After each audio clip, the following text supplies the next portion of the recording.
Hello, everyone. The video you are about to see was originally recorded at the UTOK 2024 conference. It's a conversation, a panel discussion with Gregg Henriques, Alexander Bard, and Bonnita Roy. We get into some very deep discussions about transcendent naturalism and some convergences, contrasts, and criticism. I hope you enjoy the video.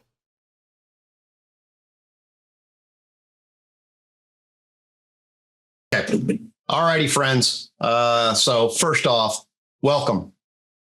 Good to see so many folks here. And I'm just saying my heart's tickled to have an opportunity to have this conversation with some of my very, very dear friends who have emerged in this space.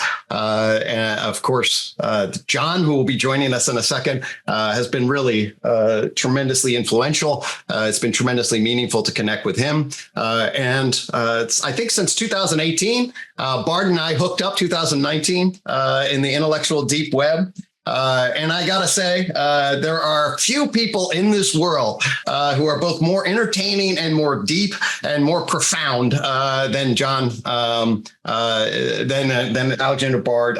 His intellectual deep web is inspiring. His way of being in the world, his vision across the breadth. Tyler Volk asked at the end of the last session, well, is UTOK really encompass everybody? And I was like, well, not somebody like Bard.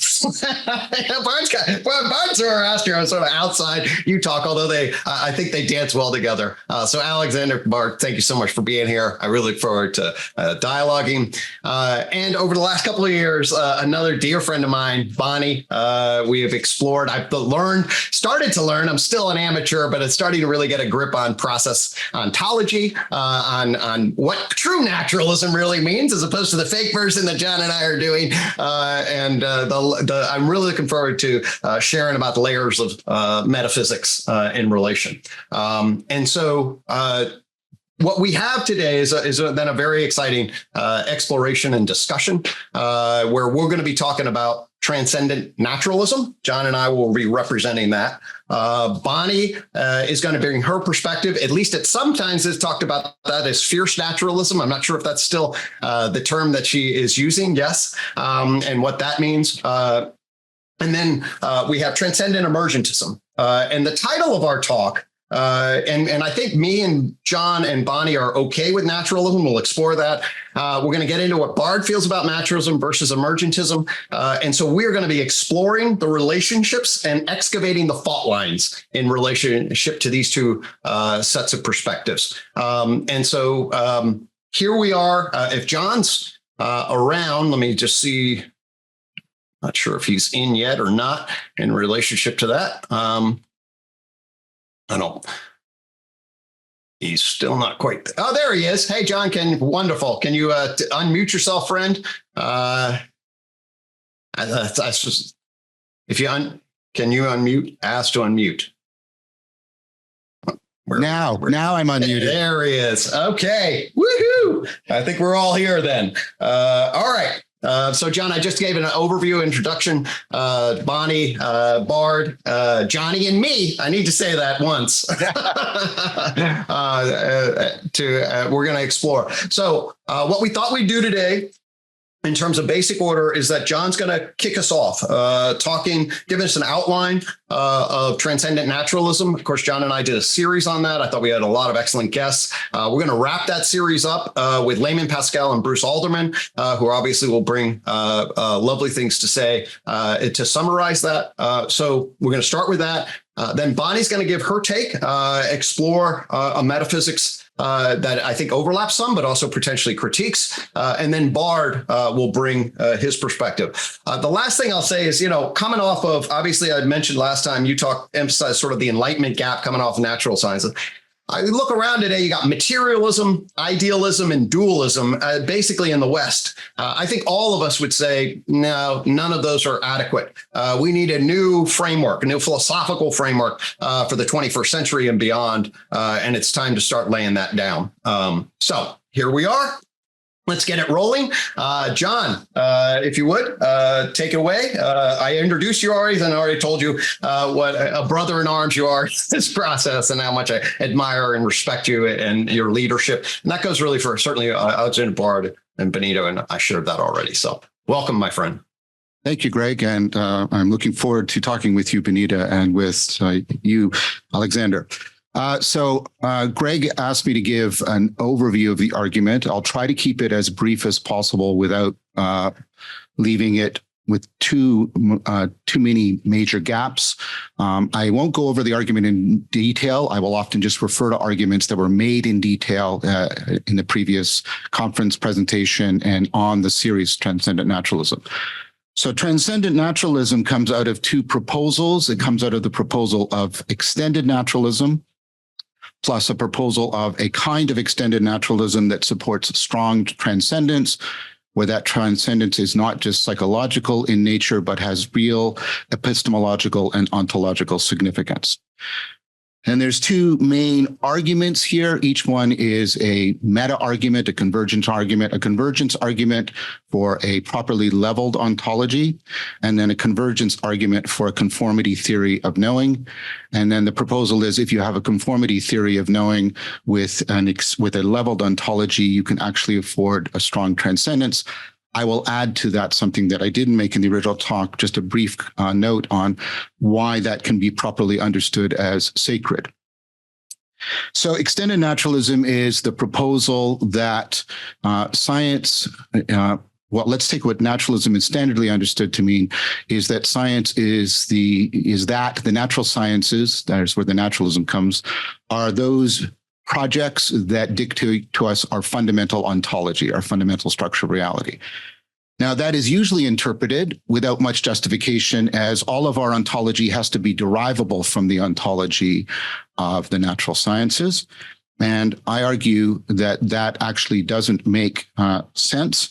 You also have to include in naturalism everything that is presupposed in order to do science. Your ontology needs to include that, or you actually have a blind spot in your ontology. And that's the new book, by the way, by Adam Frank, an astrophysicist, Marcelo Gleiser, a theoretical physicist, and Evan Thompson, a 4E cognitive scientist, and just some shameless self-promotion. The chapter on the blind spot within cognition explicitly talks about Vervaeke's theory of relevance realization as the blind spot within cognition. So, yay, John. Okay, so anyways, the idea here is if you do not include the standpoint from which you are doing science, then you actually have an incomplete and therefore incoherent ontology. And what I want to argue is, what does science actually presuppose? Well, it presupposes scientists doing science. And how do we work that? How do we have to extend our naturalism in order to include that? I take a look at three convergence arguments.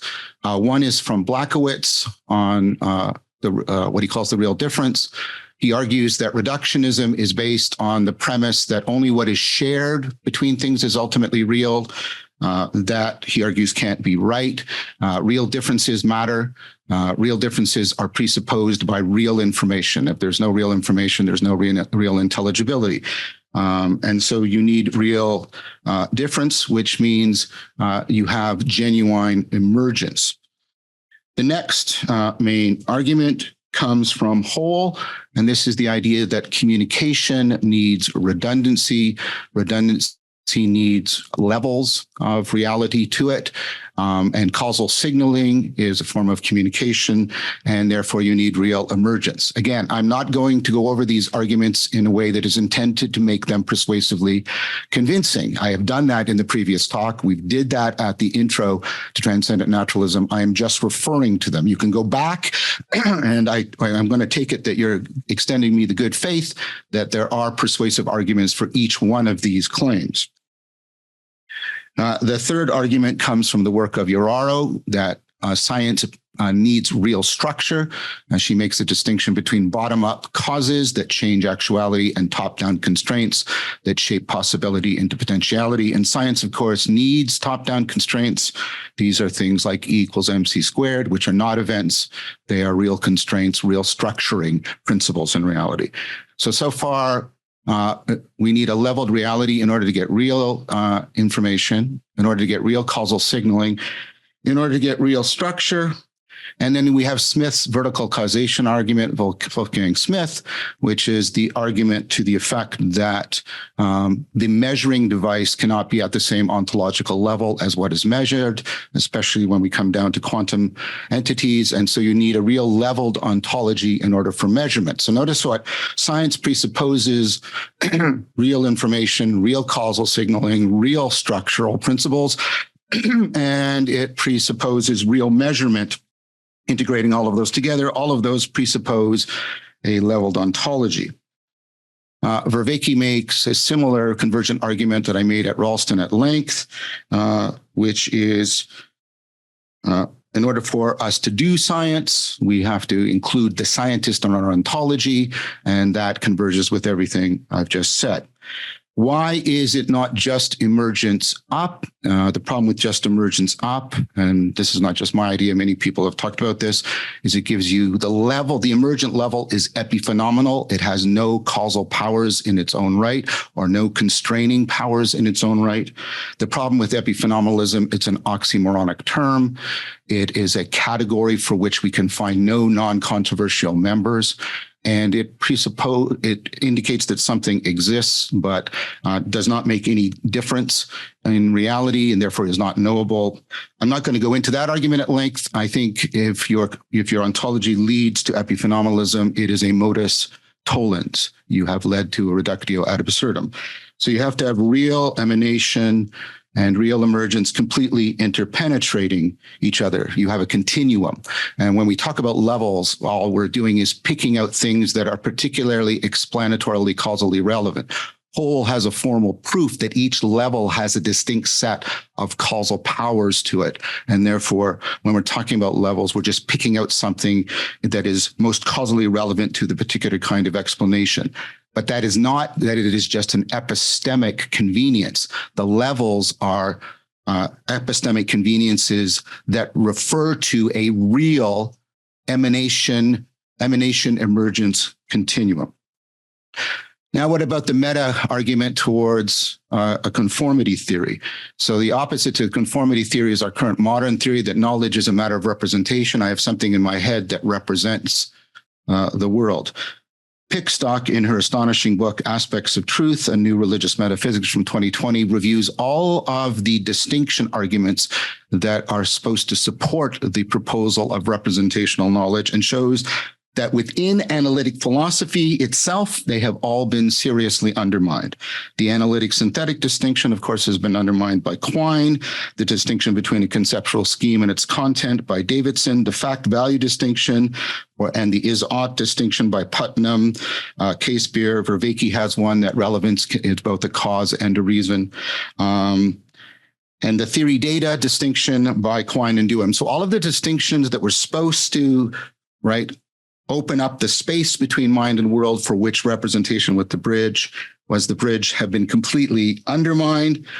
And what that returns you to is a conformity theory that the mind and reality are co-participating in shared principles of individuation, identification, intelligibility, and they're often mutually shaping each other, all the way from niche construction up to cultural worldviews.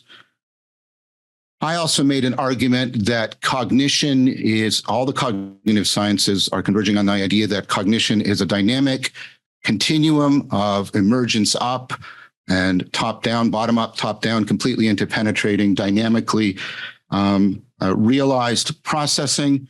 And if that was not tracking the grammar of reality, if that grammar of cognition was not tracking the grammar of reality, we would be facing a radical skepticism, a radical solipsism, because it would be that the mind in principle could not know reality, and we'd be into very deep Kantian problems. And I won't reveal all the sort of tensions and contradictions within the Kantian proposal. So we get a conformity theory. And then that links up with independent arguments within 40 cog sci launched by Gibson about the importance of affordances for perception and action and knowledge, Heidegger and the allothetic notion of truth that is deeper than the coherence or correspondence notion of truth, and Vervaeke's proposal that relevance realization is inherently transjective and binds the subjective to the objective together and is therefore more real. And all of these converge on a conformity theory of knowing. Now, if you have a real leveled ontology and a conformity theory of knowing, by knowing it, I know I'm not only engaging in psychological improvement, I'm actually knowing levels of reality that are otherwise inaccessible, and I am changing ontologically to different levels of the self that correspond through participation. Actually, I want to erase that sentence. Levels of the self that participate with levels of reality. And so that is strong transcendence. It is making a fundamental epistemological and ontological difference, not just psychological hygiene and improvement. I would add to that the current work, integrating the work of Filler, who argues that pure relationality has to be ultimate because you can't get relations from Aristotelian substances. Of course, our science has pure relationality at the bottom and at the top, and scientists are seeking the relation between the cosmological and the quantum. Nishida's argument that Aristotle's substance metaphysic, a substance is not stuff, a substance are independently existing objects, things. Aristotle's ontology, which we still fundamentally share, is that things are ultimately real and that relations and processes emerge from it, and that is tracked by a subject-predicate logic.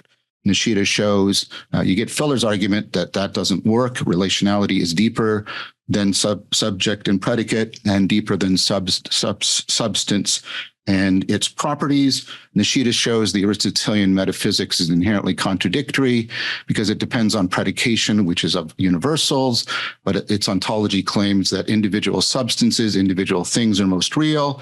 And this is the problem of how can the universals ever know the particular? It bedevils medieval philosophy until the Aristotelian framework collapses and you get nominalism. The proposed, and what they decide to do is keep the substance ontology. Individual things ultimately exist, but there are no real relations, no real patterns. They exist only in the mind. That's nominalism. That, of course, gives you a dualism because the mind is a fundamentally different kind of reality than reality. And then dualism gives you all the disasters of the meaning crisis. These are all arguments for abandoning a substance ontology and understanding that a no-thingness of pure relationality is what is ultimately real. Finally, making use of the work of the atheist Canadian, philosopher Schellenberg about what do we mean by the sacred. He talks about the triply transcendent, and this lines up now with transcendent naturalism. The sacred is that which is ontologically ultimate, and of course, we can conform to and participate in the ultimacy of pure relationality. Neoplatonism and Zen both talk about this. Soteriological, it can transform you. By entering into this relationship, of course, you get fundamental transformation of human beings because you're engaging in strong transcendence. It saves you, it liberates you, it frees you in epistemologically and ontologically significant ways, not just psychologically. And it's axiological. It gives you the reciprocal opening relationship as you get the ground of the self is opening up to the ground of reality. And they are ultimately non-logically identical because they are co-realizations, co-participations in the dynamic realization of pure relationality. And that reciprocal opening gives you a capacity to fall in love. And to involve the whole of the self without in any way being self-involved.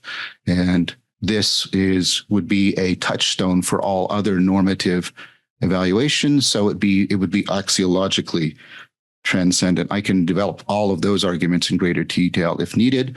So transcendent naturalism puts us into a participatory relationship with ontological ultimacy, soteriological ultimacy, axiological ultimacy, and that means it is also sacred. So transcendent naturalism gives an account of sacredness and ultimate reality that is nevertheless still consistent with naturalism, but that naturalism has to be extended naturalism. That's the gist of the arguments and some recent additions I have made to them. So thank you very much, everyone, for your time and attention. Wonderful. Thank you so much. So I think that's a brilliant and crisp summary of the core tenets. Christian put it in the group, and I mentioned that John and I have done the series. It brings in a number of different thinkers.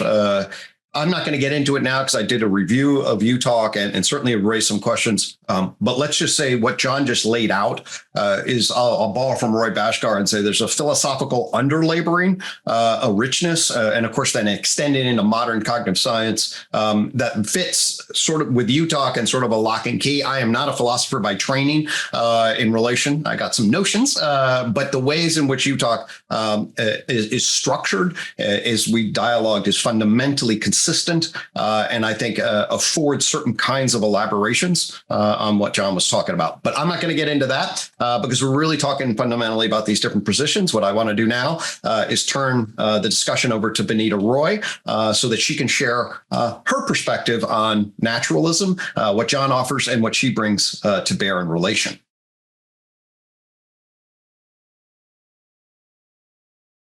You can unmute. Okay. Yeah. Thanks. There you go. Mm-hmm. Woman's worst nightmare. First, I want to thank John and Gregg and all their guests because I've watched many, many hours of their Transcendent Naturalism series, and I really like season 2. I think it was, you designed it so that there's a lot of shakeups and different ideas and stuff coming in, and I think you broadened the problem and showed that there's a real critical importance to this, but also that it's not easy, right? I don't think any of us think it's easy. So I'm glad that John ended with axiology, because for me, why does this all matter? I think where the rubber hits the road is that if we could come up with a system that is a transcendent naturalism that really helps people close the gap between the is and the ought, I think that this would be its biggest contribution as we struggle with science and the psyche and idealism and reductionism and stuff. This is kind of like the path toward that, but I really think that the goal, one of the huge goals, would be the axiological goal. I want to start with a quote. And the quote is to remind us, I think we all can agree with this quote, but we're here online and we're going to do a lot of talking and use a lot of words, but I just want to honor the fact that for me, and I assume for you, that this is a constraint and that we're after something that's really personal and sacred to us and meaningful to us personally at a deep level. And so the quote's from Warren Heide, and he writes, "How should one live? Not by painstakingly constructing a linguistic replica of a corner of the cosmos and then running repeatable experiments and quantifying the results, but by carefully reflecting on what we are and what living well means for us." So I think the journey often looks like constructing a linguistic replica of the corner of the cosmos. I think those are the tools that we use, but it's, I just want to remind us that I recognize in all of us that certainly is not our goal. I don't really have a model or a system or an argument to make. I want to introduce some tools that I think are useful in this project. And one tool is metaphysics. And my definition of metaphysics, amongst many others, is I think the purpose of metaphysics is to distinguish the true from the real. Now, we have to define those very precisely, and there's many different ways to define them. But the way I am meaning about that is kind of like what Bhaskar talked about. Science deals with the actual and not the real. And so for me, the true is what science can get at. And I define science as the set of protocols that lead to actions, the set of protocols that lead to outcomes predicted by theory. And so science is in a box, a methodological box. It has a lot of constraints, and it can create true theories. But this is quite different from the real. And I'll talk a little bit more about that later. But I think that, and these are words you hear, John is talking about the transcendent as dealing in the realm of the real and not the realm of the actual, as Bhaskar would say, or the true. So I think that's an important tool to look at. I want to talk about stratified reality. And stratified reality is what we do when we say there's information, energy, and matter, and then mind two, and life, and this and that. There's, you go different cultures and different periods of human history, and people would not have organized the ontological stack that way. And so I was thinking this morning about where in our evolutionary history, pre-human, did we first encounter this ability to create ontological stacks? I mean, chimpanzees aren't running around creating ontological stacks, people are.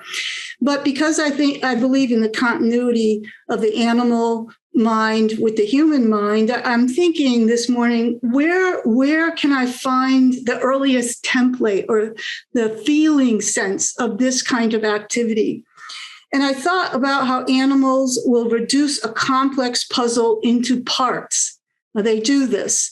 And so these are different steps of action. So I want you to think about this is what John said. What is the standpoint from which we are doing this? What is the standpoint from which we are creating stratified reality? And so I want you to feel into this sense that, okay, it starts in our pre-evolutionary history and our animal nature of reducing. Reducing is not the right word, because reduce is like a bad word, or separating or distinguishing or discerning a complex puzzle into parts. As far as I can see, that's the first instant. And then this is what's fascinating. This carries on with early man into tool making, and the fact that we can teach tool making through a series of steps, and there's a series of parts. And then this starts this whole evolutionary advantage, I think, is what we are doing when is where it all started. And then now I want to reflect on something, and that is breaking into parts has always been a protocol for problem solving and making. But only recently has it become a protocol for getting at what is real, meaningful, or for moral choice. Now, I don't know what to make of that statement, because that was my insight this morning, driven by, the energy of the participation of this panel.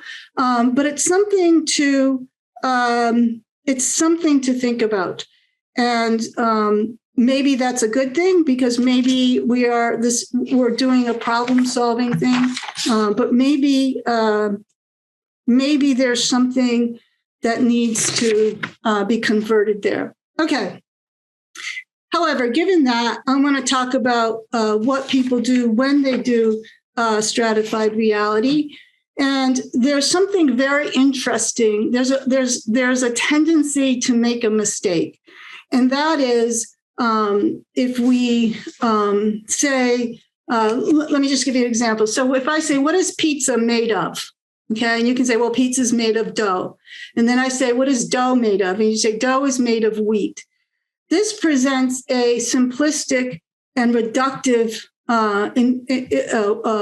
sense of what is going on, because a pizza is made of dough, but made with the people who, proof the dough, the cook who's doing it, and the oven that's cooking it, and the oven, and blah, blah, blah. All of this, the with is lost. The with are all these verbs that don't survive the analysis.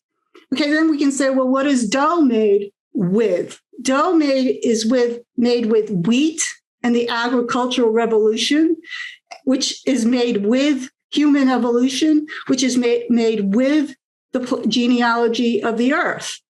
And so one of the things that happens when we ontological stack along categories is all the with is gone. And it's kind of like the physicists that when they say, well, 97% of matter and energy, we can't get our hands on. And so there's something about this enterprise of categorization, stratifying reality that loses all the with. So that's the first thing I want to point out. And I only want to point out really one other thing.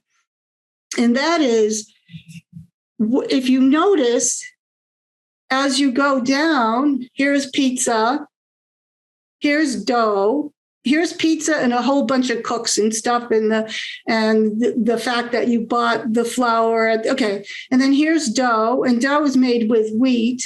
As I go down, the systems that are left out become larger, not smaller. So Sabine Hofstenfelder has this strong critique against physics, and so does Eric Weinstein. And it's part of it is this problem, because by the time you get to matter, and then you get to our atoms, and then you get to subatomic particles, the Higgs boson is made with the whole scientific enterprise across all of human history, and the politicians, and the money. And Hofstenfelder's recently come out and said there's a real problem with the scientific enterprise. And this problematizes something like the Higgs boson. And so this sense that the lower you go down, the more has to be included to justify the simple thing you are saying exists in this category of reality. So I just want to add those. I haven't put it together, and I'm hoping that Bard is up for the challenge. Thank you very much for your time. All right. Thank you so much, Bonnita. I took some notes. So what we're going to do, certainly after, I'm going to hand it over to Bard. He's going to offer one thing I will say, I hope for our conversation, is naturalism, emergentism contrast. Maybe Bard will bring that. I found a lot I resonated with in what Bonnita said, some questions that I had. I look forward to jumping in those, but we're going to hand it off to Alexander Bard, and let us have it, Bard. Well, I'm kind of shocked at how much we agree. But I knew we would probably. But I think there's also a lot here in the nuance. And Bonnitta and I'm going to do the sales pitch right away. So it's done, because there's a fucking book here. It's non-profit, by the way. It's Process Event. It came out last year, and I realized I had to do metaphysics when I wrote this sixth book of mine. I had to sit down and do metaphysics, because the way we did human history could not be explained unless we had, an understanding of how we do universal history. So I had to go down to the dirty work of actually going into metaphysics for the book. Bonnitta and I had wonderful conversations this fall already. I really look forward to continue those. So I'm here with Bonnitta against John and Gregg's. It's ABBA again. I'm Swedish. It's like Bjorn and Benny against Anifrid and Agneta. But it's like, but we had a wonderful conversation. She gets the book, and I really appreciate Bonnitta. She gets the book in the sense that I'm the son of Hegel and she's the daughter of Whitehead, and I've always found Hegel and Whitehead to be scaringly compatible with each other.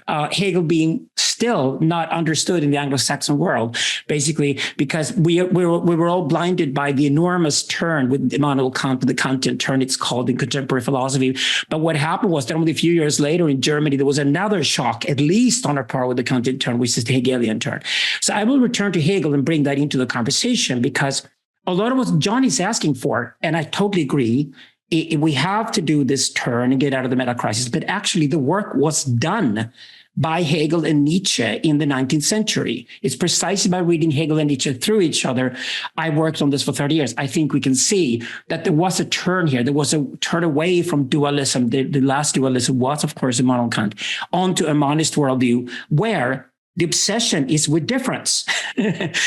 Okay, so everything relates to everything else in the universe. And I totally agree with John. Epiphenomenalism is just a dead end because obviously my thinking relates my physicality too. It's just all the different things that exist affect everything else. So what we did in the book, there were two things. One of them is that we realized that three of the philosophical disciplines, and I'm a philosopher, I'm not a scientist. When I'm a scientist, I'm an economist, which I will totally leave out of this conversation. So the economist, Alexander Boyer, you don't get to see him today. But I'm a philosopher and an artist. So allow me to be, if possible, maybe with Bonnita here, even more of the philosopher. And then Gregg and John, who are fantastic scientists, can stay with the science. But my pointer is that we needed to look at the philosophical disciplines themselves. So being tired of doing ontology, because I actually find ontology to be quite easy. There's ontology and there's ontics. Essentially, that's what happened after Kant. So then everything starts moving and everything is relational, and that's Hegel. From Hegel through Nietzsche on to Whitehead and on to Deleuze, we have realized that everything is relational fundamentally. Although it's very difficult to think relationalism, it's absolutely necessary. The object out there is a byproduct of the relation. There are a lot that comes after the relation. So I think we all agree on that. But Hegel did too. The thing is with Hegel is that in his dialectical method, he just said that no, there is no fixed point anywhere in the universe ever. There's no individual. I'm a individual. I'm many different people. I was a different person yesterday than I am tomorrow. By the way, I die all the time and I'm born all the time. Individuality is the normal state of things for us to be human. So this was already Hegel because with his dialectical method, there is no fixed points. You must imagine that you live in a universe where you're not allowed to have a fixed point unless you know you're only having a fixed point to use it to then try to understand something. So it's like you borrow into that fixed point, and that's called negation in Hegel. So what we did was that we took ontology, epistemology, and phenomenology and threw them all into one big mess, which is what Hegel actually did. What he said was basically that ontology and epistemology and phenomenology are in themselves all three relational siblings in the world of philosophy. And he started doing ontology and epistemology at the same time, which is how he overcame Kant. Because in Kant, they were separate. And suddenly with Hegel, it's just like he cracks jokes at Kant all the time. He's just like, no, Kant. It's not like there's a phenomenon there and there's a noumenon there, because actually you are engaged and involved with the noumenon. So we call it phenomenology, just to crack a joke about it. Hegel constructed phenomenology. So the thing was that by doing this and calling it narratology, I think we come down to something that we can agree on is basically very human.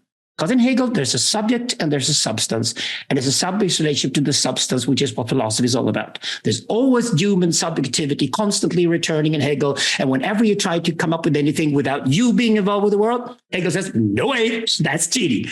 Back to you again, because you are involved as philosopher or as partner of the philosopher or as human being. You are involved in the world, and we are humans.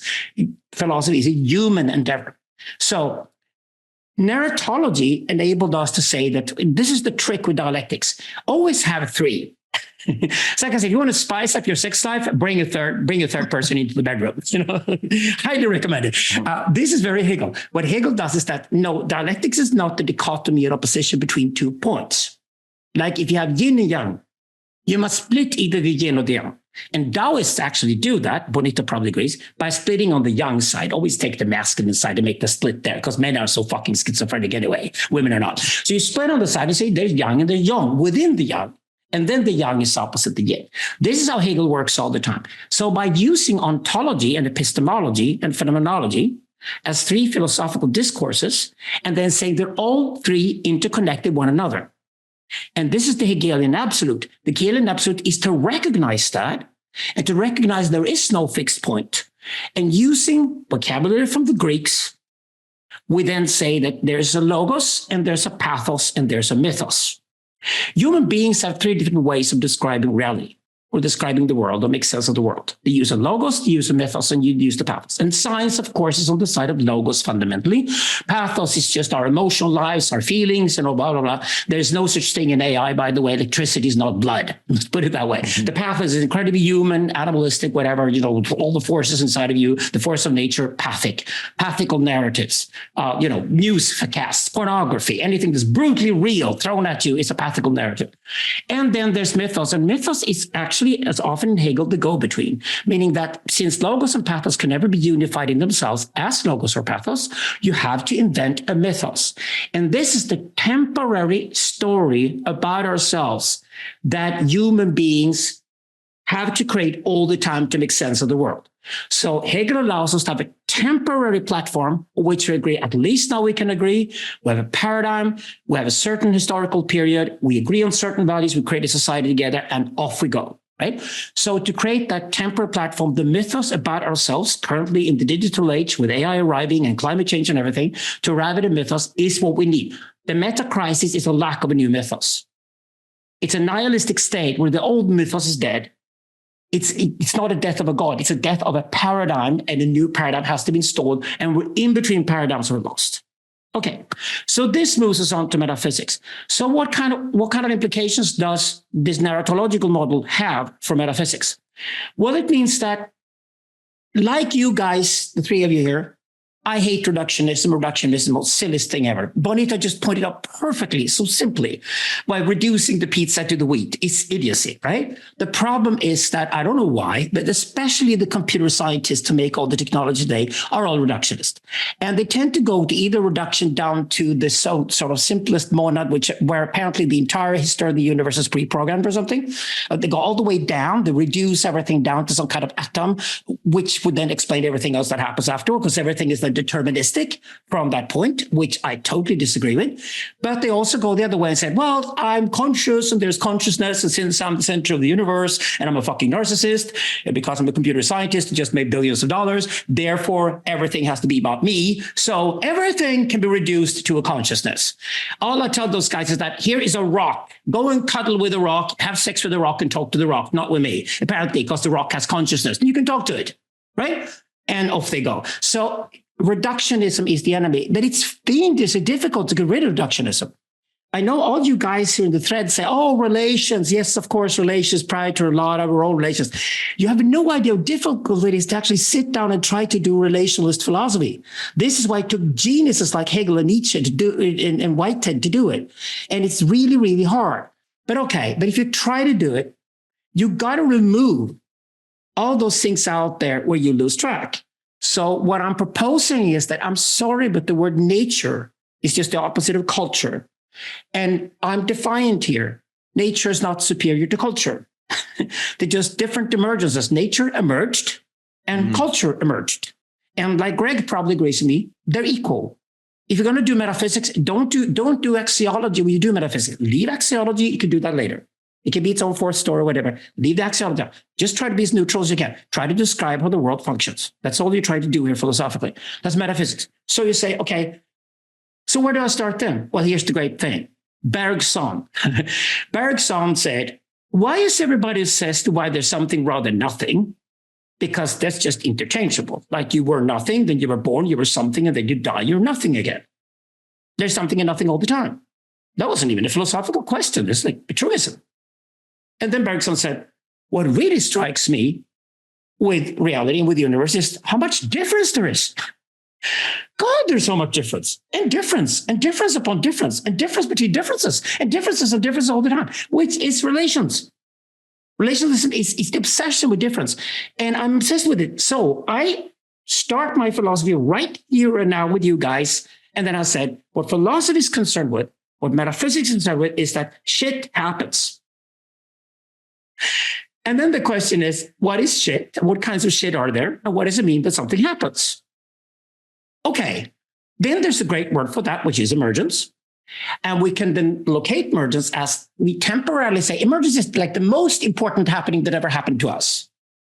So we sit here and describe the world in the 21st century. What is the most important thing that ever happened to us? And this is where Gregg got some of the ideas from, and Gregg and I started interchanging, knowledge with each other a few years ago, is that it makes sense then to create these different emergences that have happened. Well, apparently some kind of big bounce or big bang, whatever happened, and physics came out of that, and we have chemistry, and we have biology, and biology and physics is a hard problem to begin with. You don't need mind and matter to have a hard problem. The hard problem is everywhere, because if one thing is irreducible to something else, probably the problem is hard just because you're using the wrong language. If you use the language of biology to try to describe physics, you're going to go dead wrong. If you use the language of physics to try to describe biology, it won't work. So biology is just a different emergence vector compared to physics, a different emergence vector. I even allow chemistry one as well. And then we would on to say mind. And as Gregg says, the mind has produced culture, and culture is radically different from all the natures we had in the past. So we have a cultural emergence vector.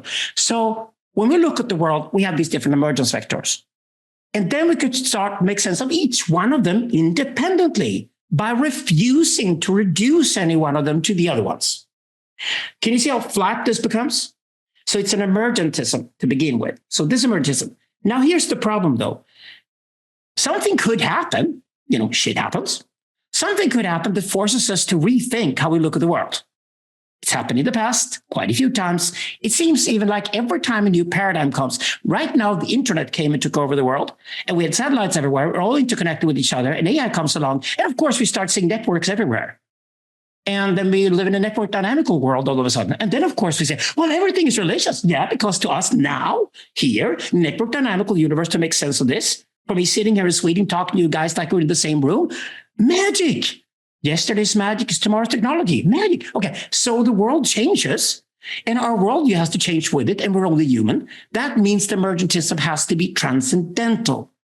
And here's the trick.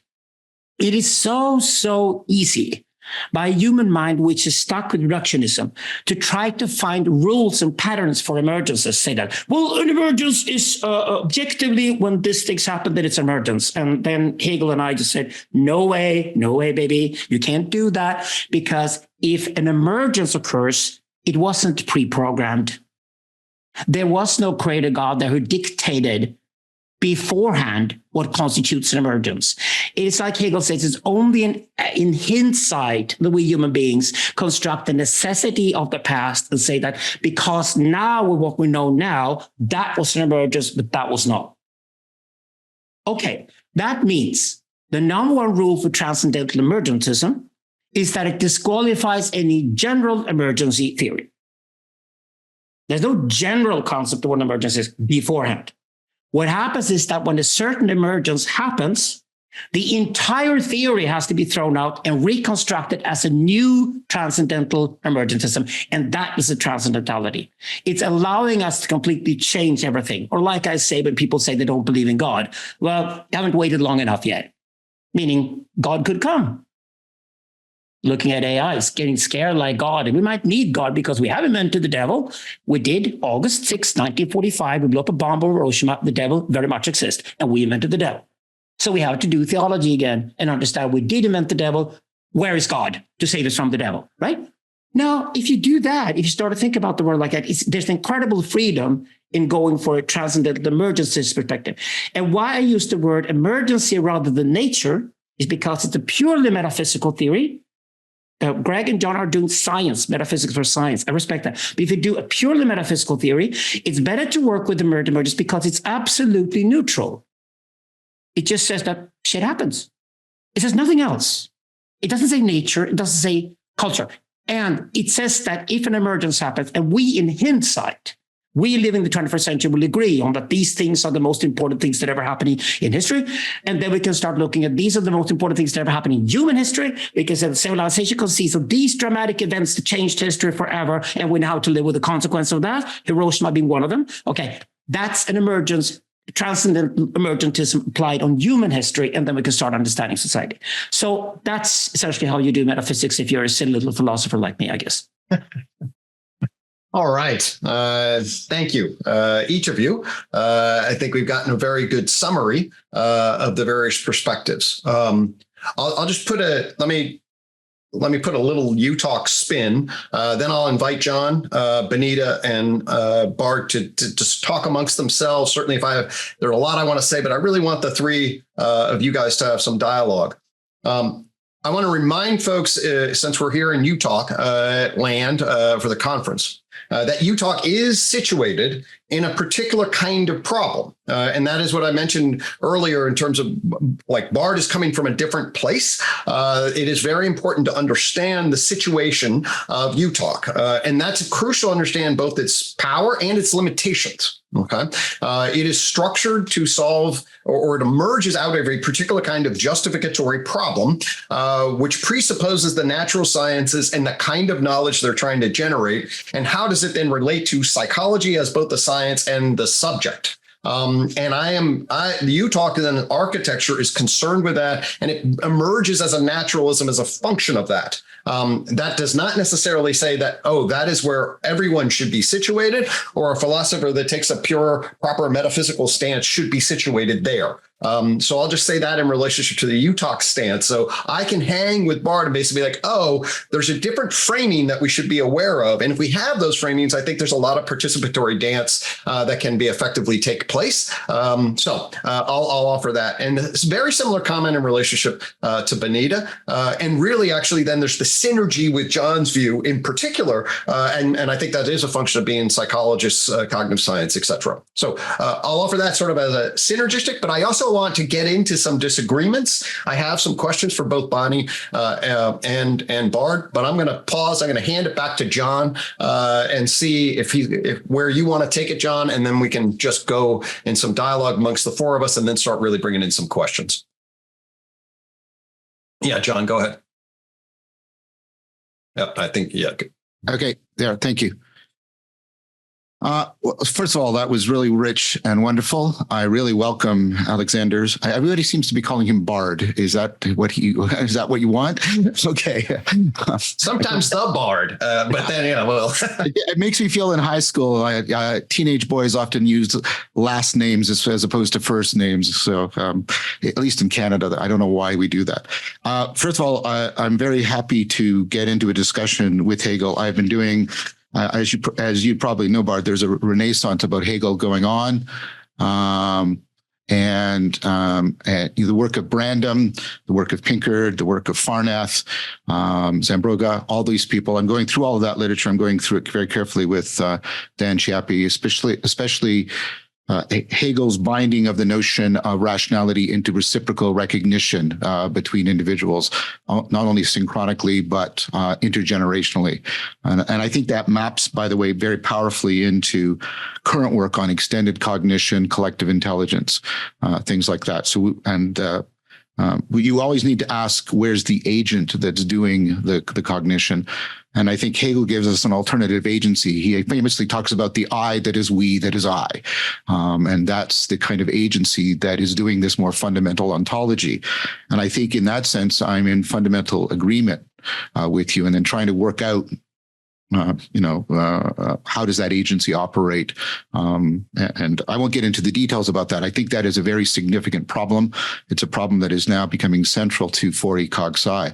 So Hegel is coming in a very big way. So I think in that sense, we're in agreement. I'll speak about Whitehead in a second, and then I'll return to Bonnita. I do have an issue with Hegel. In that, I think this comes out very clearly in Pinkard.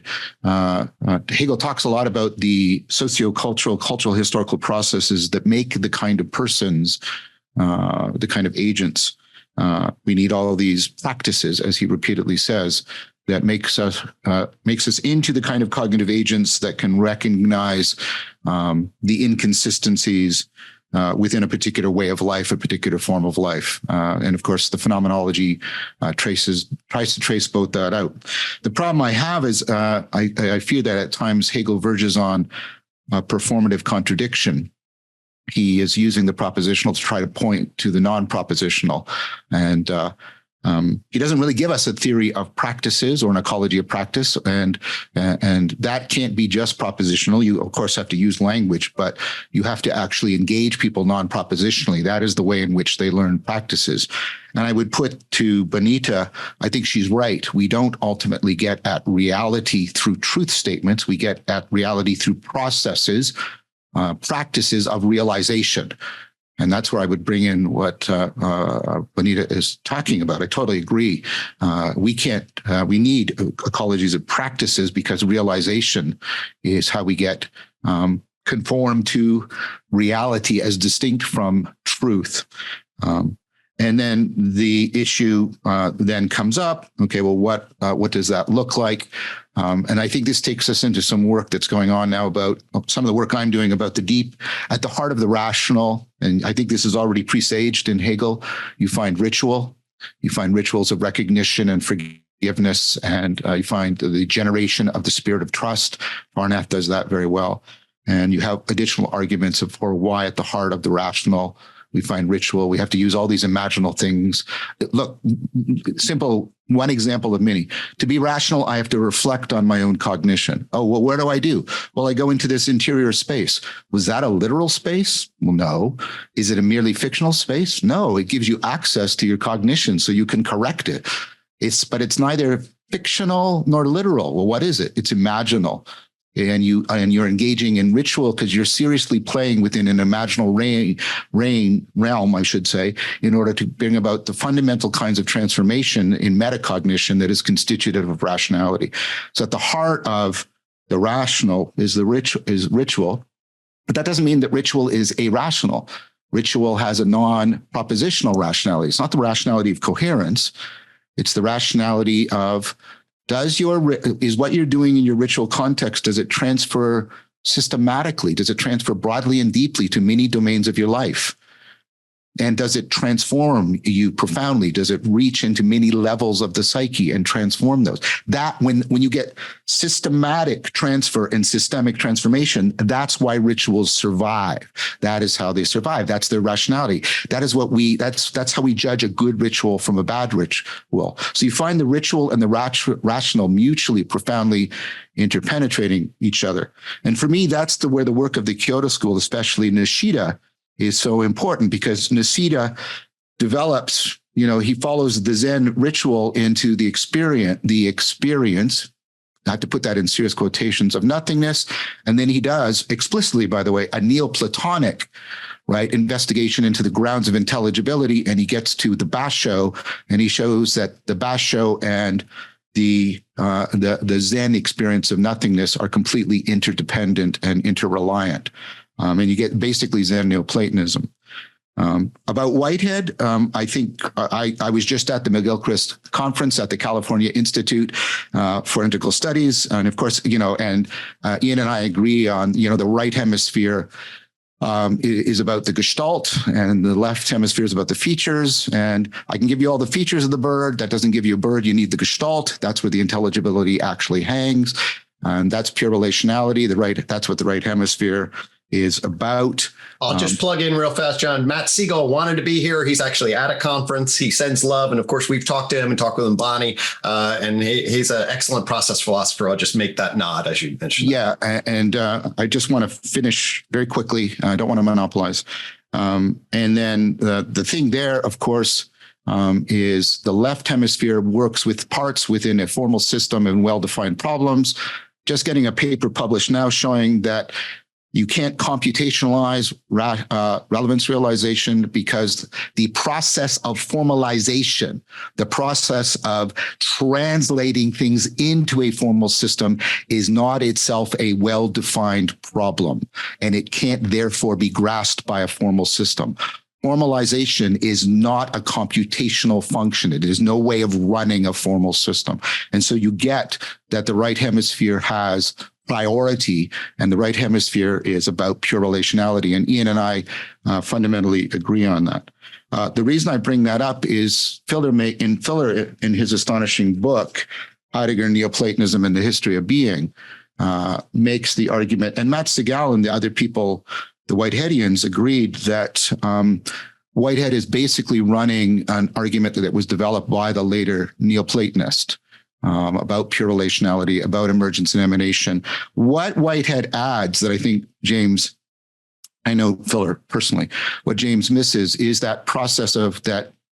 I think both of you are putting your finger on, which is the radical creativity, and I think that's what Bard wanted to point out too.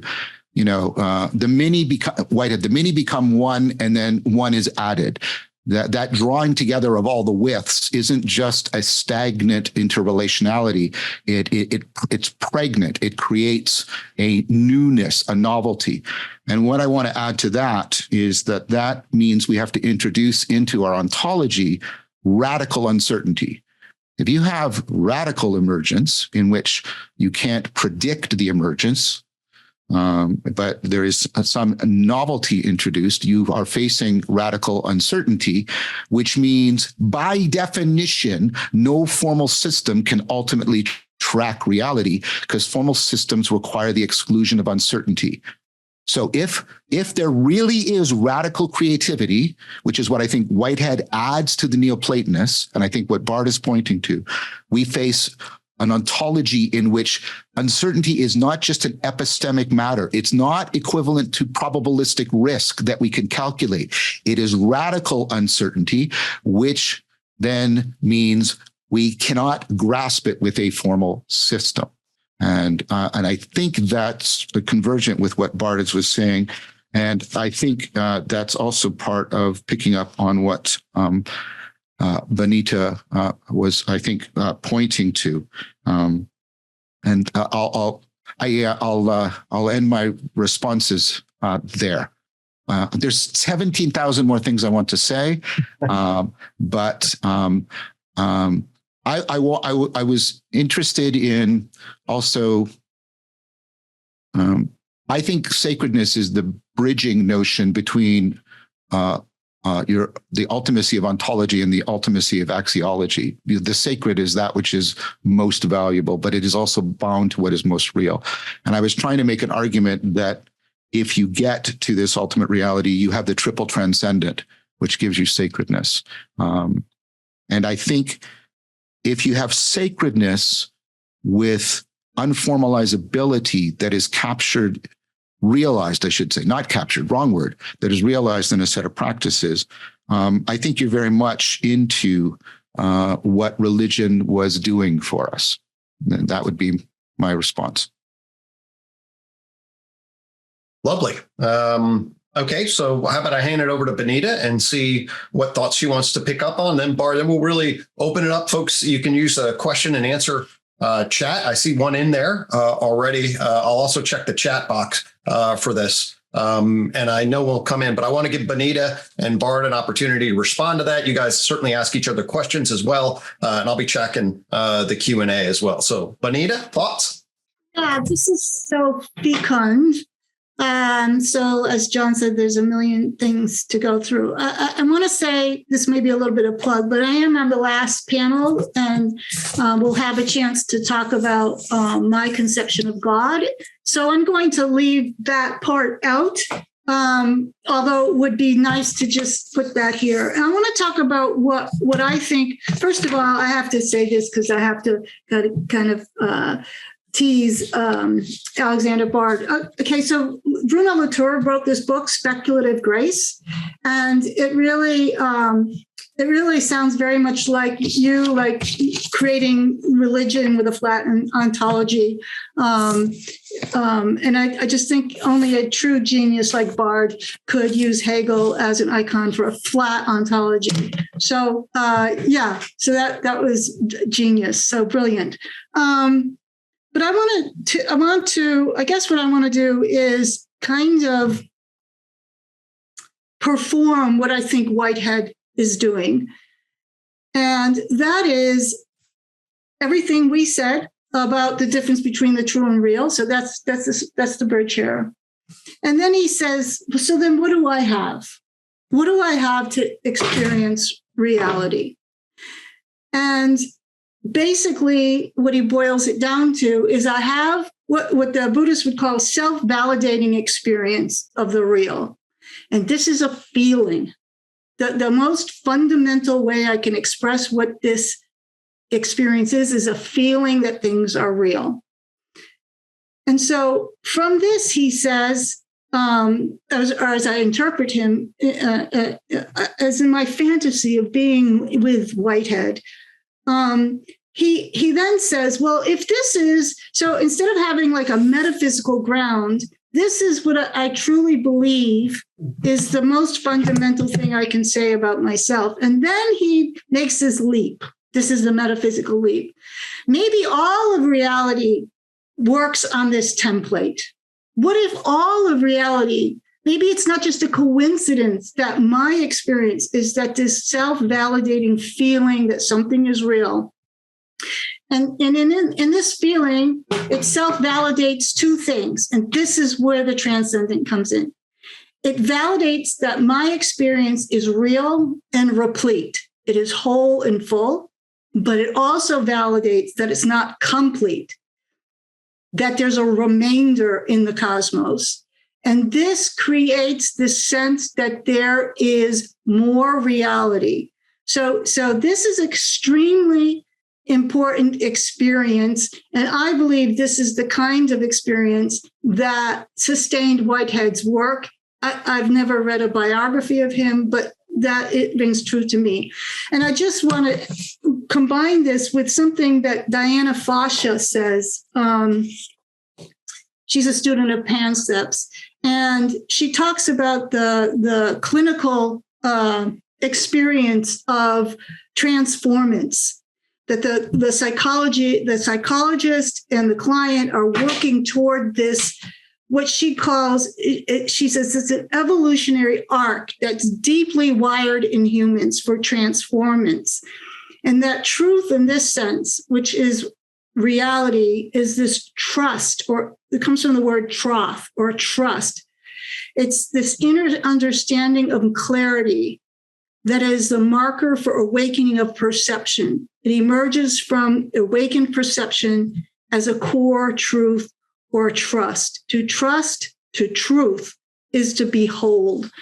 And so I think that these kinds of languages, these kinds of confidence in the human experience is a potential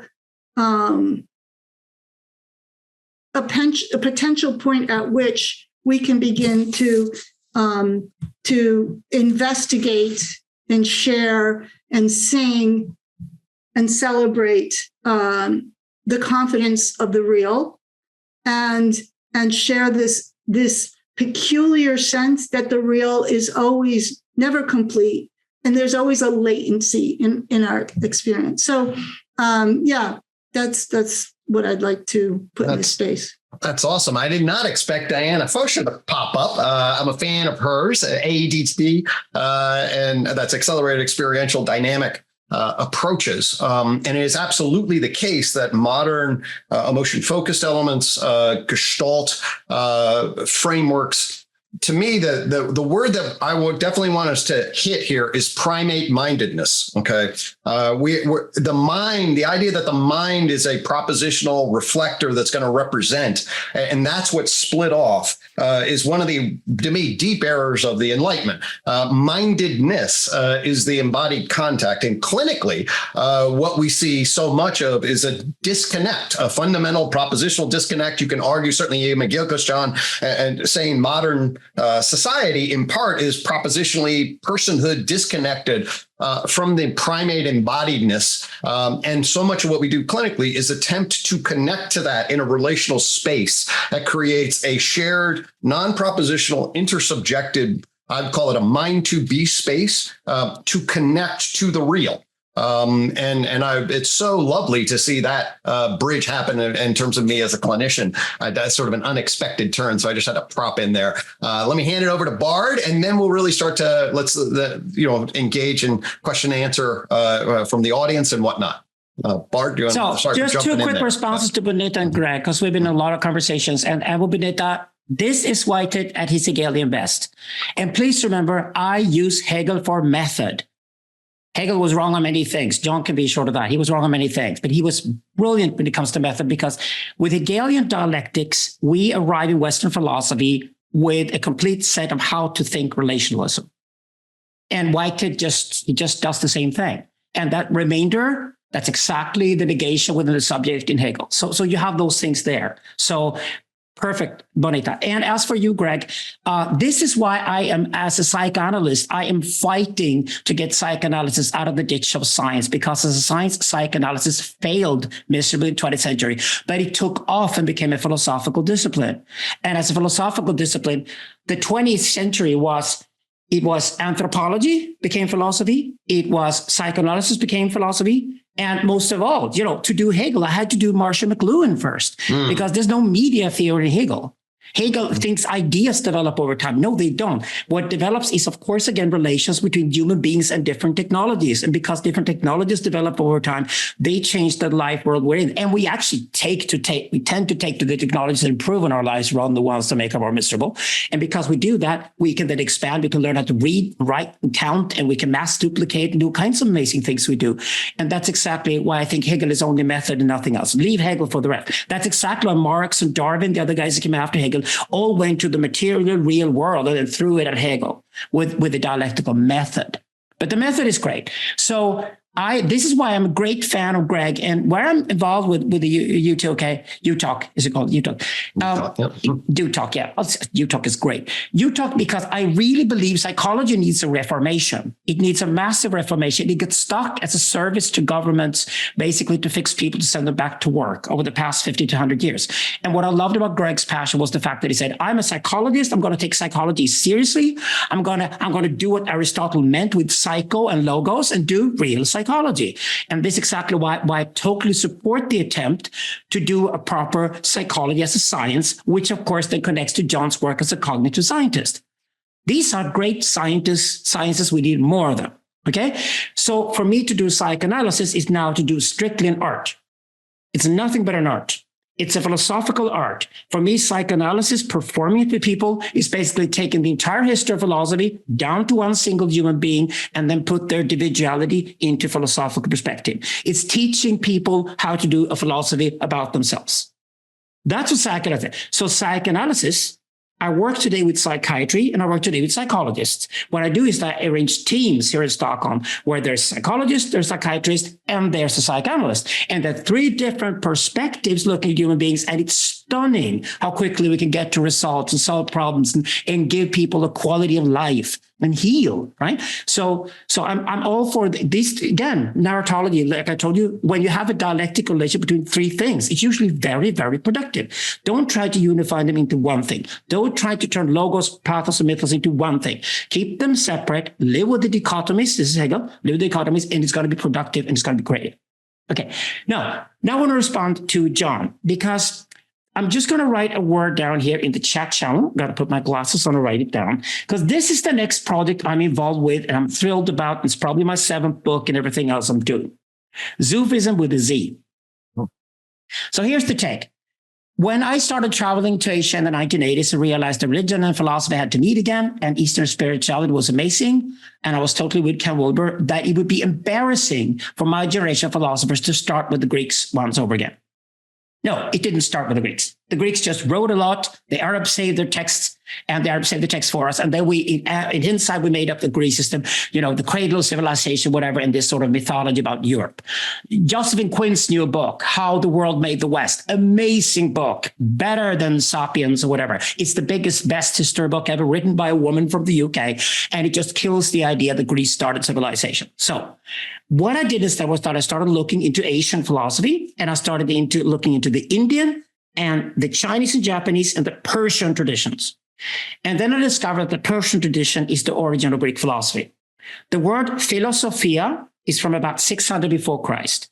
It was used already by Indo-Iranians 1100 years earlier as Masda Yasna in Avestan Persian, which means the love of wisdom.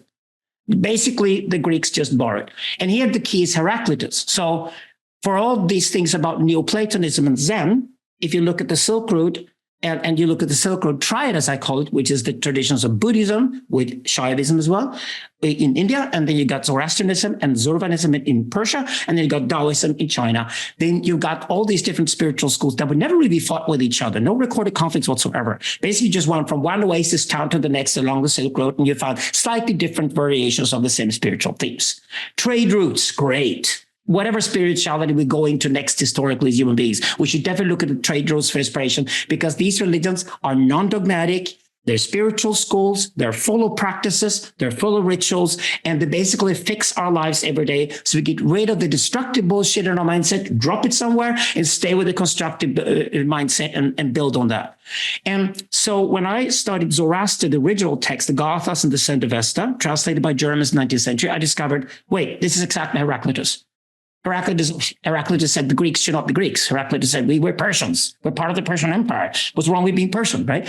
Heraclitus maybe even was Persian. But the thing with Heraclitus is that by comparing Heraclitus fragments with Zoroaster's Gathas, which I did 30 years ago, I discovered this is going to be the gold mine I'm going to work from.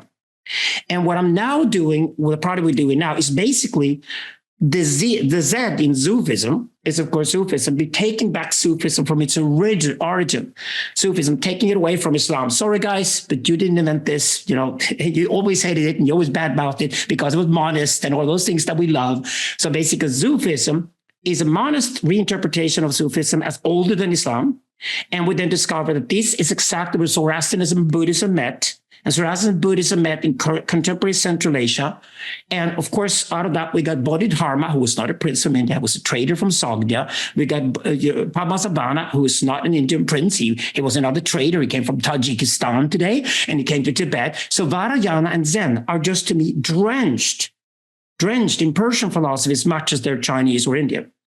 And these are the richest traditions I can find in the world today. So if I'm going to do religion and philosophy and go back 5,000 years and go to find the gold mines and do whatever we can do today to understand ourselves and our history as humans, this is the gold mine I'm totally obsessed with. I can't do Peru and Mexico too. Other guys have to do that. But I am totally obsessed with Eurasian and with heritages. And I think where John and I are both heading, maybe this is the future where we can go into conversation future. I think we're heading is that if I pursue Sufism, I mean, when John just mentioned the Kyoto school, tears came out of my eyes right away. I mean, these are my months I spent in Zen temples in Korea and Japan.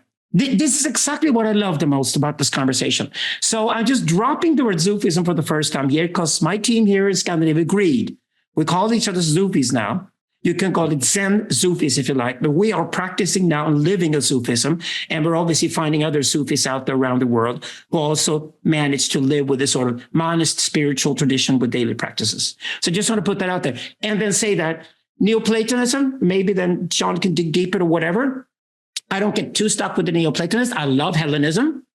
I think Hellenism was the most fantastic thing ever. But for me, it's actually deeper. I think before Plato, we go before Plato with the pre-Socratics, we discovered they did philosophy of flux. They did relationalism. Mm-hmm. Relationalism is the oldest philosophy. It's rather later when, the Greeks start thinking and mathematics comes into the picture, Pythagoras, everything. And they're so infatuated with mathematics. They think, well, there could be perfect forms out there. Well, that's an interesting idea, but it's not actually how the world operates. Today, it's the computer scientists with zeros and ones. And if they have billions of dollars to think they're philosophers, we're in a really dangerous spot. So we have to respond to that whole sort of computer science attempt to turn the world into zeros and ones and nothing but zeros and ones and create this sort of deterministic nightmare that comes out of it, and respond to that with what John perfectly calls the radical uncertainty. The radical uncertainty is Hegel's, we are terrified of our freedom because the future is completely contingent. It is the past which is a necessity because the past is locked up. History is, in Hegel is like a zigzag. So everything that's exact is the past. Don't change that. Amor fati, Nietzsche said, just accept that whatever happened, happened. That's factual truth. But the future is completely, scarily contingent and open, and we are active agents engaged in the future. And for me, that's being a Sufi. So I'll leave it at that. Oh, lovely. John, you want to respond to that? And then I'll take some questions from the audience. Yeah, Bard, you may be pleased to know that the next big series I'm working on, and it's going to be titanically bigger than my previous two. I'm going to go on location. It's going to be at different levels of media presentation, a macro, a meso, and a micro, is called the Philosophical Silk Road, in which I actually pick up the proposal. Now, I talk about Zen Neoplatonism, but we can quibble about things like that. I think Neoplatonism plays a role in Sufism too, but I don't want to get mired in a historical argumentation here. I think the orientation is very much aligned, and true to my criticism of Hegel, I'm not going to merely talk about this. This has become a personal pilgrimage for me. I'm going through a purgation process right now that I have not called for, but has called me, in which I'm fundamentally preparing to actually go to these places and be transformed by looking at the past, but by also drenching myself in what I call the geophilosophy, and the culture and the history. And so making myself a vehicle, that's too pretentious, at least putting myself in service of the advent of the sacred that is happening right now in response to the meaning crisis. But it seems like what you are talking about and what I'm talking about, though not identical, are deeply convergent. So I just wanted to reply to that. That's the next big project. Right. So that's really lovely. And actually, there's a question from Victor. So I'm going to go to some Q&A. I'll see if I can pick it up in the chat if there are other kinds of elements. If Victor wants to unmute, he can read this, or I will read it for him. I think it's a fascinating question. Wait a second. I'm not sure. Why don't I go ahead and read it, Victor, if you're around, and you can unmute and then you can dialogue. And so here's the question. Our being in an emergence pervades our collective awareness, gestured at as a time between worlds. How can a philosophy of transcendental emergentism inform science such that the preferable emerges? Like, where do we want to go? What do we cultivate? What's the relationship, I think, between facts and values? Is there a direction where we're cultivating preferable? I hope I don't put too many words in Victor's mouth, but I'll throw that out there and see if somebody wants to pick up. What are we oriented toward? What are we trying to do? Inform a science? I would also wonder about practices, etc. I would first of all say that one of the things that comes out of this, and Pickstock does a lot of work on this, and so does Filler, but other people have. I've mentioned Casebeer, Putnam, some of my own work. The fact-value distinction, the is-ought distinction, is breaking down. It doesn't mean there aren't differences, but there are differences like the difference between two colors, right? They're on a continuum of degree, and they're not differences in kind. You can't actually ever state a fact that is not simultaneously a value judgment. You can't make any value judgment that is not simultaneously a statement of fact. They are non-logically identical, but they are inseparably, interpenetratingly bound to one another. And I think as long as we still frame this as we have to solve the is-ought problem, no. I don't often invoke Wittgenstein, but here's where I think Wittgenstein is appropriate. We don't solve the is-ought problem. We are in a place now where we dissolve it. And then we get back to an ontology that allows us for a profound connectedness to reality. And I think for me, any way forward that doesn't prioritize that connectedness to the religio in a way that is rationally self-transcending, rationally self-correcting, all that sort of stuff, all the stuff we've been talking about here. And that's part of what Hegel was on about. It is rationally self-correcting. It's just not strict syllogistic logic, right? Because the process is to be self-correcting, or you can't distinguish foolishness from wisdom. But I think for me, what comes out of this, and I can make a deeper argument, but wise love, agapic love, like what is guiding you to loving more wisely, and what is allowing you to love wisdom in an interpenetrating manner. I think if people are looking for a practical normativity to guide them in practice, that's important. And then one other thing I would say is give up the monological standpoint. The evidence is now overwhelming. We reason better collectively than we do individually.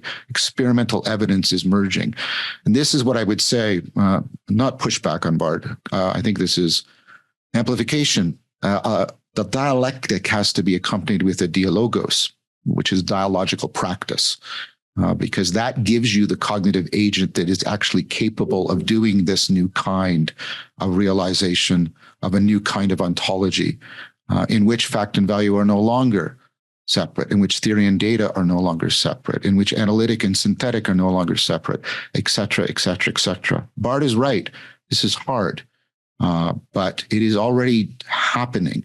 And I think we should orient to the places. Here is one of them. And there are many others where it's happening. And we should do our best to culturally try to bind all these places and practices together. That would be my recommendation. I agree totally with John here. It's just called narratological dialectics in my lingo, but it's exactly the same thing. So it's very humbling to understand how dialectics works, and you can't arrive at a fixed point anytime. I think the really scary thing right now out there is that the people who were dogmatic have gone fundamentalist and gone hysterical, as we're seeing in the Middle East right now. That's terrifying, especially if these guys have access to atomic bombs and can blow us all up. That's a very, very real threat. And the reason why it goes hysterical is because fundamentalism is like the end state of something that's already dead. It's like, imagine an ideology which is zombie-like. It's just almost dead. So the last thing you do is that if God does not intervene in the world as he should do according to your dogma, you have to act on God's behalf. The scary thing right now with Islam and Christianity is they might get the Armageddon they prophesied about, but it's all self-made. This is terrifying. This is very, very real. My recommendation then is to say the revolution is currently completely on the technological side, and that's scary because the revolution is going haywire right now and needs to be contained. For me as a human, that means I react exactly the opposite way. I retract. The most radical thing to do as a human today is to retract, like John so wisely says, like we all do here, retract, step back, go into retreat, observe the world from the outside. And it's about love. It's about love. It's about finding that spot where that love is and feeling, be human, right? This is why we can't do philosophy without spirituality any longer. It's another dead end. But what I'm saying is that what Hegel did is that he basically said his absolute is on the meta level, precisely because he doesn't allow any absolute on the formal level. That's exactly why Hegel is great in the sense that he says that the only absolute I have is that there is no absolute, in the sense that there's only movement and flux all the time. And all we can do then we try to think those fluxes are dialectical processing and dialectical thinking. And that's what we can do, to not arrive at any fixed point, only at temporary solutions to temporary problems. And that's what we do all the time. That means it's incredibly anti-dogmatic. That's the whole point. And the anti-dogmatism is exactly what we need more of the world today. Whenever if you're going to be a missionary about anything today, you're going to be a missionary about anti-dogmatic. Go anti-dogmatic and dissolve these dogmas out there, because they're the ones that really threaten us. Amen. Bonnie, did you want to respond to that? Yeah, I wanted to ping on what was where John and Bart were talking about philosophy is dialogic. And then I saw a question pop up in the chat. Could Bonnie give us examples of fierce naturalism? So I can kind of answer, build on the dialogic by answering with what I would call fierce naturalism. Okay, so on the one hand, on one level, I completely agree that philosophy is dialogical, but I think the fierce naturalism would say yes, but not dialogic at the level of words and thinking with thoughts. And this is where, if you think of the concept of a stack, I think that, so for example, if you can imagine atoms are dialogical. They're resonant with each other. There's either constructive or deconstructive interference. And this is a kind of feeling between them, resonance. And then we get to sentience. And sentience is a dialogue through touch. So the worm oscillating in an ordered environment is touching the environment. So that's I touch. And then we have cognizance, where these are gestures. These are physical, emotional, affect-laden gestures at the animal mind level, let's say. And that's dialogic. Gestures are dialogic. Gesture is touch at a distance. And then we get into the Hellenistic and the lyrical philosophies, pre-Socratic philosophies, where people are saying or singing. So this is a call and response, the Psalms and the lyric Hellenistic philosophy. So you just feel what this is. This, I touch, I gesture, I say, I sing. Then you get into the great epic of Gilgamesh and the narratives of the Iliad and the Odyssey. And now we're right at the heels of the Socratic time. And this is when we're starting to tell. So instead of like lyrical and saying saying and a call and response, you have someone telling the whole history of the people, the whole history of, Troy and the whole history. And these become, so there's a reduction in the dialogical nature at this point in history. And then with the Socratics, I would argue that becomes I name. So instead of telling a story of a man who was courageous, but also an asshole to his wife, and all these kind of very complex ways in which humans and nature show up as in the allegories, we start to say, well, that's too confusing. We never see a real courageous man because sometimes he's not courageous. So let's extract and isolate these virtues, these variables from reality and name them. And this is, I think, where the next phase is now we name, then we're going to compute, okay? So I see this progression, the telling and then the naming is a bottleneck. And so we go from sentience, cognizance, consciousness to reflexive awareness. And this is where we get to I tell, I name, I compute. So it's the progressive simulation of the self. And then we start dialoguing with the self. And I think this is a bottleneck. So what we're doing, and we call it lyric culture, is now we want to move from reflexive awareness to receptive awareness. So there's an opening, as John describes very well. I see with the eye of the soul. This is kind of a Gnostic insight. And then you go from receptive awareness to open awareness. So receptive awareness, you still have the sense that you're receiving perceptions, and open awareness is more like I'm feeling. And so we're back to this Whitehead's insight that there's a resounding resonance of feeling that I am embedded in. I'm not just receiving it. And then this is all, a methodology. And then from there, you get the sense of the I am. And this is the transcendent sense of the radiant being of reality, or the radiance of God, or the radiance of the divine. And you find that within yourself. And the naming, the telling and the naming and the computing are in the wrong direction. We have to dial that back and move toward receptive awareness, open awareness, and this sense of original radiance, which you might say is how the universe started. So that's kind of like a fierce naturalism take on this conversation. And I thank you for the opportunity to put it on the table. It's not completely resonant with what else we've been talking about. Okay. What I'd like to do now is I've got another question, the second one that came up. This is from Spencer. I'll read it. Spencer, certainly feel free to hop in, but I'll read this. This is actually directed at Alexander Bard. How do you feel about the idea that Hegel needs to be read together with Schelling and later Fichte, 1804 plus, to be fully relationally understood? For instance, to fully read Hegel with Whitehead and Deleuze.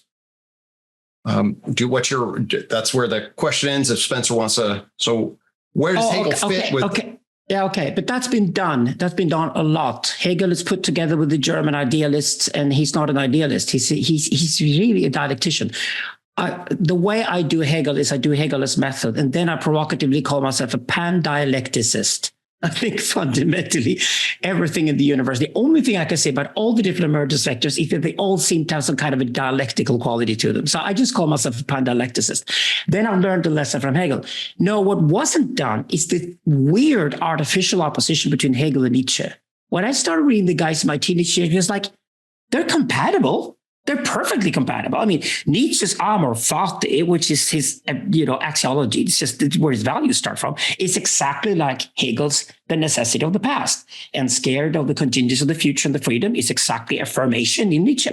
They're perfectly compatible. And I'm glad the whole new generation today, at least here in Europe, they're all reading Hegel and Nietzsche through each other, which is incredibly productive to get all the best usage bits out of these amazing 19th century thinkers. Then when you start looking at the 20th century, I found Whitehead, who I love to bits, and he also does relationalism. And it's almost like Whitehead. Deleuze, of course, later in France, in the late 20th century, Deleuze does the same thing with Guattari in France, and they're amazing thinkers. I love Deleuze and Foucault and Guattari. These are the guys I grew up with. But Deleuze attempt at trying to do Hegel as if Hegel did not exist is exactly what Whitehead actually did. Whitehead did Hegel as if Hegel did not exist, and then applied on the natural sciences and mathematics and tons of stuff that Hegel was not aware of, which is why I think Whitehead is fantastic. So I prefer to use the Hegelian method and read it through the 20th century thinkers, and then try to read it through us and try to read it through 20th century philosophy, what the Hegelian method could mean today. But as method, it is amazing. And I'm so glad that John, who's so fantastic, is now going to put his head on to Hegel, because the day Vervaeke goes on Hegel, that's got to be enormous. Okay. I've got a question here from Kevin Katwas. And this question is, how does an ontology of pure relationality relate to the emerging digital network decentralized institutions of the future? How does an ontology of pure relationality relate to an emerging digital network and decentralized institutions of the future? I guess that's kind of my question again. Anyway, it's the paradigm we're in right now is the network dynamical paradigm. Some call it digital, some call it the internet, some call it AI, whatever.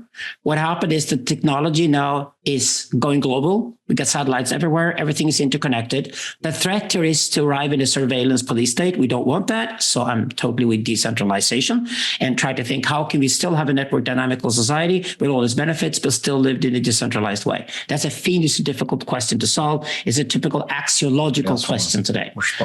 So we are network because I've got a question here from Cody Palmer. Just finish that. Does a Neoplatonic framework create an ontological structure that is isomorphic? Greg, can you hear us? Greg, I think he couldn't hear you, Alexander. I think that's the problem. All right. Greg, are you still there? He looks frozen. Yeah, that's Alexander. Just hang on a sec. I think that's what happened there. I don't think he was being rude. I think he thought you'd stopped.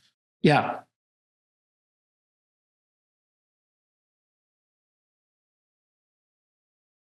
I could just finish the answer and so he can get word back. Because the rest of you are all here, right? It was just Greg's problem, right? Okay. Yeah. He'll be back. So I'm just going to finish the question. The thing is that I'm with Marshall McLuhan, an amazing philosopher, by the way, in that the media we use reflect I have to show you this, because the last time you said him, have you read his religion book? The Media and the Light? Oh, okay. Oh, yeah. I mean, if anybody's going to save the Pope, it's going to be Marshall McLuhan, the best Catholic in the world, right? But it's the thing is that the media we use will also affect how we think. And that's why this sort of minoritarian thinking that Hegel and Whitehead practiced at the time is now becoming majoritarian. We're all starting to think like they think because we live in a world drenched in network relations, and we try to figure out how relations must work. And it's fantastic to live in a relationless universe, so why not? But that's why relationalism is becoming such a big topic, because it actually reflects the technological environments we are in right now. I'd like to answer to that too, then, while we wait for Greg to come back. And I think this is actually convergent with what Bart is saying. What you still have, and this goes to what we're now in what's called the fourth rationality debate. We've had a whole bunch. What is rationality? You still have people claiming that this can ultimately be grasped in an a priori axiomatic system, all of this.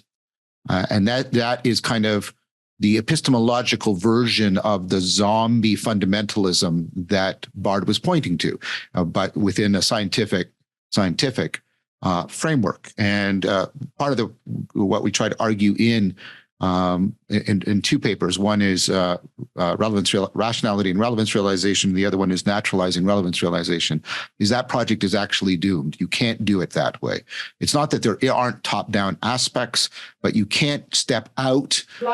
This is Hegel. You can't step out and give an a priori top-down optimization that will work algorithmically across all possible contexts. This is the last-ditch attempt that is being made in order to wrestle with the network reality and the dynamic system reality we're realizing here.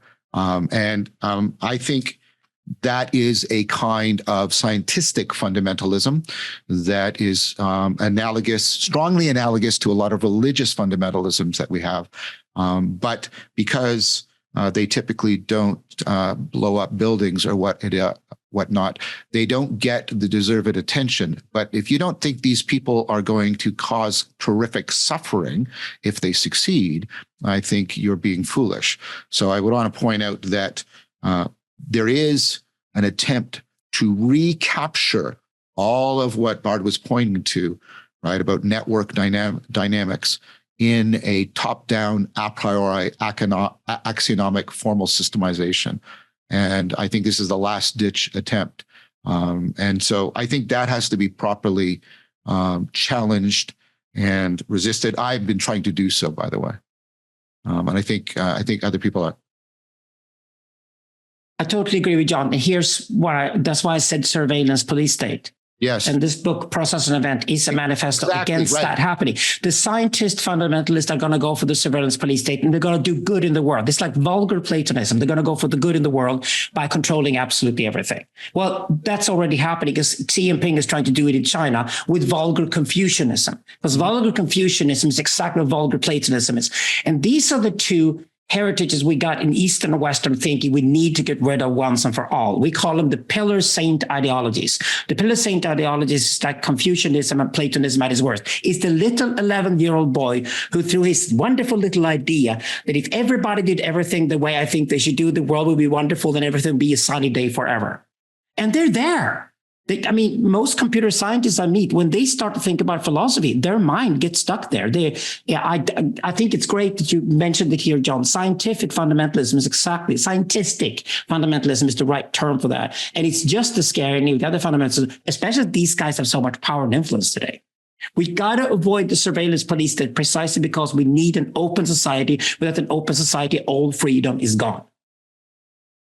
All right. Hey, folks, I'm back. It looks like we have Scott has got a question. I'm noting the time here. Why don't we ask Scott a question? We'll respond to that, and then we'll congeal, give some final thoughts, and then we'll end the session that way. Scott? Thank you very much. I appreciate having the opportunity to open my mic. I tried to type the question and it blew up. Alexander, I very much appreciate your rich, bold understanding of Hegel. And if we're going to talk about Hegel and Whitehead and be serious about process ontology, then stability becomes a scale relative phenomenon. In other words, one of the things confirm your speaking language. Hold on. Okay, hold on. Okay. There you go. Okay, sorry, I got it. The Zoom thing I had to answer. Question I have is this: in my work, I look at the things you described, where we went wrong with thingism, why it's difficult to think relationally. One of the artifacts of the way dynamical systems work is that stable states emerge relatively in a dynamic space. So they're transient. Yet we've confused the stability with the fixedness. Our thoughts come to be as temporally stable states that come and go in a hyper-complex neurodynamic. Our words are the same. So I think I just want to get your reaction to the idea that we've confused the stable states that our brains necessarily create to have things we call thoughts. We've confused those stabilities with the way the world is, not seeing the actual multi-scale dynamic work that makes the emergence of temporarily stable states possible. I know that was a lot, but I had to ask that of you, given your talk. Totally agree. That's why the book is called Process and Event. In a very, very, very fundamental, rudimentary addressing all the problem of the East and the West, where East and West can learn, is that the East got stuck with process. And I've never met a Chinese or an Indian intellectual who didn't agree with me. They got stuck with the process. The problem was that in Western culture, especially through Islamic Christianity, we got so obsessed with the event and we forgot about the process. What then happened is that the event itself becomes endlessly repeated. Christ on the cross all the time, Muhammad storming Mecca all the time, every year again and again, same whip on the back. The problem is that reality is process and event. Being human is process and event, East and West, man and woman, dialectical relationships all the way down. And I'm just basically advocating, if you can think that the event is the stability and it's temporary, remember it's temporary, so you can use it and build from, but then things will move on and the new process will start. Then what happens is you realize that processes are repeated, but the process is never identical to the previous lap of the process. That tiny little difference enables you to create an event and change history forever in a new constructive direction. I think that's a wonderful thought that any engineer I've ever met is thrilled about hearing, because they try to find that little spot where they can improve on the world every day when they work. So process and event, that's what the book's called that. That's a unity of the two. All righty. That's lovely. Let me offer a few thoughts first off. First off, thank you all for a really stimulating hour and 45 minutes. My heart is filled with joy to stay at the primate level, and the exchange of ideas, the feeling in the room was really good. Couple things I want to mention. One is, let's make sure we're clear about where we're locating, how we're entering into this. And certainly UTOK's location is explicit. I appreciated our exchange being clear where John's coming from. I think where Bonnita's coming from. Understanding where we're entering, and then to see the convergence through those various elements, to me is really inspiring and fascinating. Another area of convergence I want to mention with Bard is that narratology, with its logos, pathos, and mythos, has lots of parallels with UTOK's epistemological pillars of the tree of knowledge, the Aquag coin, and the garden. That's really a logos, pathos, mythos frame of reference. I also want to speak to some of what obviously I share with John and our hope for transcendent naturalism, at least in relationship to a strong transcendence of a collective emergence, a collective intelligence that transforms the onto-epistemological relation. I think that's desperately needed. And the last thing I'll say in relationship to Bonnie is the embodiment of being, contact with the cutting through metaphysics down into the experience of being, to me is absolutely central. And we've lost that in many ways. And to regain that is aspects of the core of the task as I see us moving forward. So all of these things to me are connecting in particular ways. They're inspiring. They're spurring lots of thoughts. I'll go to John, and then Bonnie and Bard can have the last word, and then we can wrap up. John, any final thoughts you want to share as we kind of bring this to a close?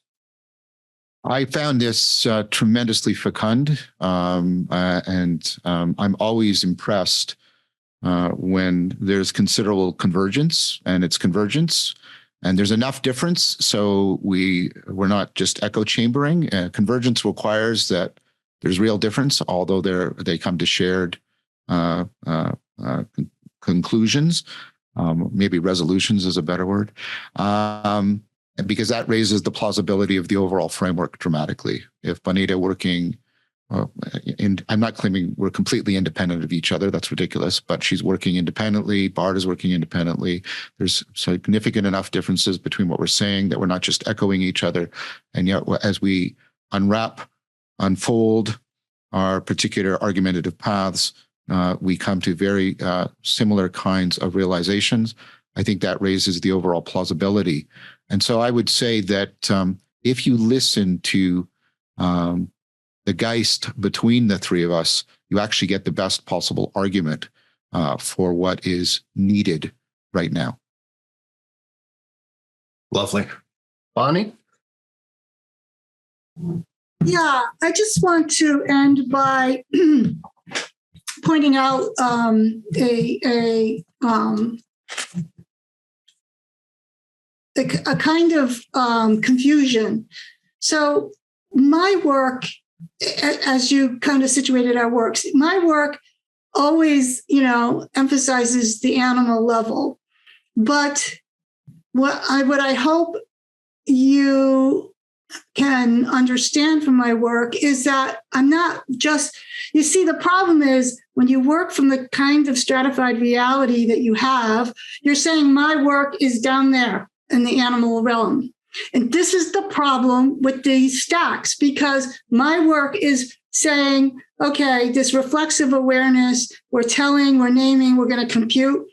This, just because this is more on the scene recently, it could be a mistake. It could be, there could be an alternative. It could be the wrong way. And I'm saying that these other moves come out of our animal nature, but they're beyond the human condition so far. And this is why it's tricky to have always work from that stack, because I'm not a pagan. So yeah. And I think you're going like this, I know. And so I just want to end with that. And I too found the conversation lovely and very complex, and probably challenging for many people who stay stuck with us, because there's so many different worlds popping up. And so, and thank you all so much for being a part of this. Lovely. I'll just say amen. Barb? Yeah, I just want to say that this was like the most wonderful check-in with you guys. I'm sitting here on the other side of the Atlantic, and you're some of my best friends in North America, and it's just wonderful to collaborate with you. And I will dig into your work even more than ever, all three of you. And certainly I'm very inspired. I'm working on a term myself at the moment, which was not part of this conversation, but just to point out how inspiring this is. And it's called emotional intelligence. And this is the ridiculous thing. Intelligence is currently the most important word in our language, and it's not being defined by anybody. That in itself is terrible. That's a really dangerous position, that we're actually using the word intelligence as if we knew what we're talking about. There are so many Italian genses to begin with, and AI is just one of them, and a minor one, to be honest about it. So I'm working with the concept of emotional intelligence, which I think ties very nicely with Whitehead and very nicely with Bonnita's work. Just an example of how inspiring this conversation is. But that's another conversation altogether, of course. All right. Well, maybe we'll have future conversations then. All right, folks. Thank you so much, each of you, for bringing your wisdom. It's been a real joy. It's lovely to host this in the context of the UTOK Consilience Conference, and to think about the kinds of philosophies, metaphysic, empirical experiences of being oriented toward wisdom in the 21st century. And I love the dance, and I appreciated the connection. Thanks to everybody. Thanks for all the questions. Super engaging. So what we're doing now is basically you got an hour. I think there's plenty to digest here. Go for a walk, get a cup of coffee. We're back at 1:00 where you have three options for three wonderful symposia. And then again at 3:00, three options. I'm really looking forward to the afternoon. I feel like conference off to a great start, and go get some nourishment, share some love, hang out, meditate, etc. We'll see everybody soon. Okay. Take care.